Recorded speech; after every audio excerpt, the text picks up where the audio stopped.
ஓம் ஸ்ரீ ராகவேந்திராய நமக. அன்பு நெஞ்சங்கள் அனைவருக்கும் ஆனந்த வணக்கங்களுடன் மணிகண்டன். இப்போ நீங்கள் பார்த்துட்ருக்கிறது மதுரையில் கருப்பண்ண சுவாமியோடைய ஆலயம்.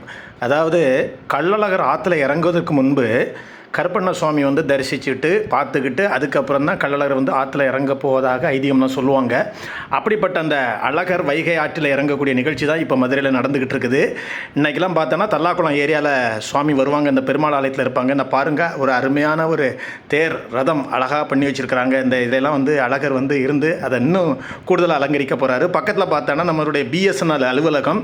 எதற்கு இதை காமிக்கிறேன்னா, தல்லாக்குளத்தில் இருக்கக்கூடிய பிஎஸ்என்எல் அலுவலகத்தில் தான் சுவாமி திரும்ப வரும்பொழுது வைகாட்டிலேருந்து இறங்கி வரும்பொழுது அந்த உள்ளே அந்த மண்டபம் கட்டியிருக்கு பாருங்கள், அந்த இடத்துல ஒரு 10 நிமிஷம் இருந்துட்டு போவாங்க. இது ஒரு நல்ல ஒரு வாய்ப்பு எங்களுக்கும், ஒரு பிஎஸ்என்எல் அலுவலக ஊழியர்களுக்கு எங்களுக்கு இது ஒரு நல்ல வாய்ப்பு. இதை தரிசிக்கக்கூடிய ஒரு அற்புதமான வாய்ப்பு.